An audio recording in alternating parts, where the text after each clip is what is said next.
السلام عليكم ورحمة الله وبركاته. الحمد لله الذي نحمده ونستعينه ونستغفره ونؤمن به ونتوكل عليه. أما بعد.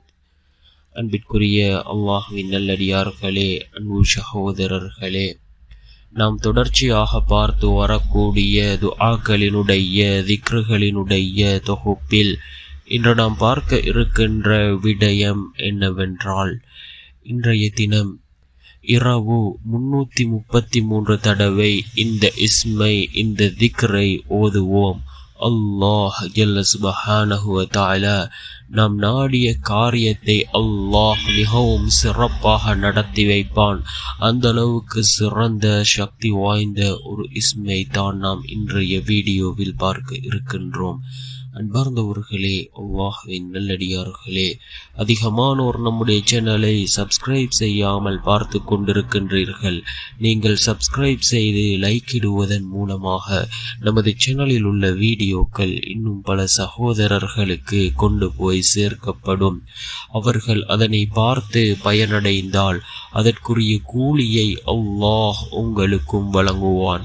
அன்பார்ந்தவர்களே, அல்லாஹ்வின் நல்லடியார்களே, அல்லாஹ் ஜல்ல சுப்ஹானஹு வ தஆலாவினுடைய அழகிய 99 திருநாமங்கள் இருக்கின்றது.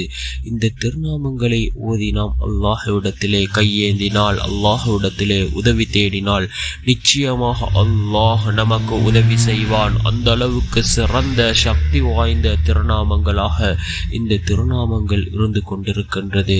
அல்லாஹ்வினுடைய தன்மைகளை கூறக்கூடியதாக இந்த திருநாமங்கள் இருந்து கொண்டிருக்கின்றது. அன்பார்ந்தவர்களே, அல்லாஹ்வின் நல்லடியார்களே, இந்த திருநாமங்களை நாம் ஓதி அல்லாஹ்விடம் பிரார்த்தனை செய்வோம். நிச்சயமாக அல்லாஹ் நமக்கு உதவி செய்வான்.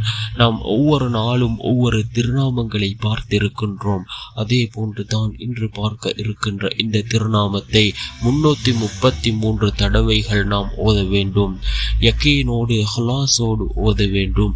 நிச்சயமாக அல்லாஹ் நம்முடைய அனைத்து காரியங்களையும் அல்லாஹ் நிறைவேற்றி தருவான். என்ன திருநாமம் என்றால், யா அல்லாஹு யா குத்தூஸ், யா அல்லாஹு யா குத்தூஸ், யா அல்லாஹ் நீ மிகவும் புனிதமானவன் என்று பொருள்படக்கூடிய இந்த திருநாமத்தை நாம் 333 தடவைகள் ஓத வேண்டும். நாம் இதனை ஓதுவதன் மூலமாக அல்லாஹ் நம்முடைய காரியங்களை அல்லாஹ் நடத்தி வைக்கின்றான். நாம் இதனை ஓதிவிட்டு அல்லாஹ்விடம் பிரார்த்தனை செய்வதன் மூலமாக அல்லாஹ் நம்முடைய அனைத்து காரியங்களையும் நடத்தி வைக்கின்றான். அன்பார்ந்தவர்களே, அல்லாஹ்வின் நல்லடியார்களே, இந்த திருநாமம் மிகவும் சிறந்த ஒரு திருநாமமாக இருந்து கொண்டிருக்கின்றது. இதனை ஓதி நாம் அல்லாஹ்விடம் பிரார்த்தனை செய்வோம்.